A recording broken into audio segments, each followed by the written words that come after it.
Welcome to Daily Devo. I'm Pat. Today we're going to talk about Toy Story and your adoption.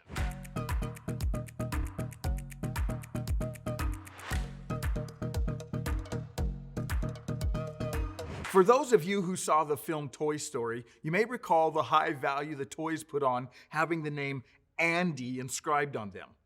Here's a picture from the movie. You'll see it on the screen. For those listening and not watching, it's a picture of Buzz Lightyear lifting his leg to show the word Andy written on the bottom of one of his feet. Why was it so important for these toys to have Andy's name inscribed on them? Because it showed ownership. It showed they were part of a family. They weren't just any toys, they were Andy's toys. In Galatians chapter 4, Paul speaks about ownership, or better yet, family. He says something that I hope you and I won't take for granted. Listen to his words, Galatians chapter 4, starting in verse 4.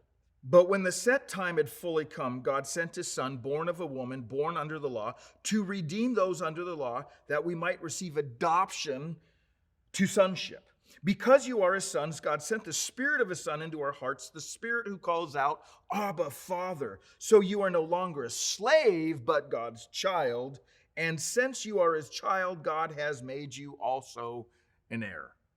Now, by the way, in the original language, it doesn't say children. It literally says sons.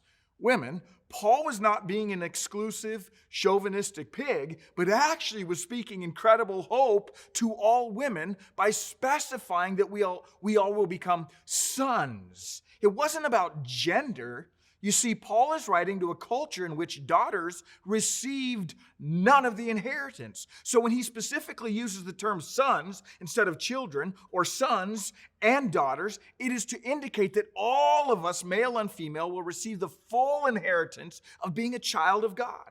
It's actually inclusive, not exclusive. I recently read a sad statistic that nearly 1 out of 3 children in our country go to bed every night without a father in the house. The ramifications of this are haunting. Children in these fatherless homes have a higher rate of poverty, incarceration, and behavioral issues. The sadness doesn't stop at just the fatherless homes, but extends to the homes with horrible fathers, fathers who are sexually, emotionally, or physically abusive. For those of you who did not have a father or experienced a horrible father, I say I am so sorry. It shouldn't be this way.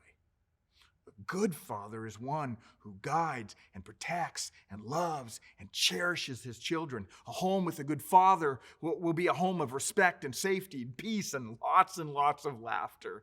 That's the kind of father God is. That's the kind of eternal home God is preparing for you and me. Paul is telling us that we aren't just owned by God. Our relationship with God is not like a master and a slave. No, we are adopted as his children with all the privileges and position that a son in a good, healthy home would have. God's great desire is for you and me to act like his child. He wants you to experience intimacy with him. He wants you to experience the privileges of being his child. He wants you to know that all he has is yours. Maybe right now, like Andy's toys in Toy Story, you can imagine that on the bottom of your soul, see what I did there? Some of you will get that later. Imagine that on the bottom of your soul is written God's, meaning you belong, you are accepted, you are part of a family, you are a child of God. Today, may you and I not think and act like orphan children, but as ones fully alive, fully accepted, fully inheriting all that God has for us.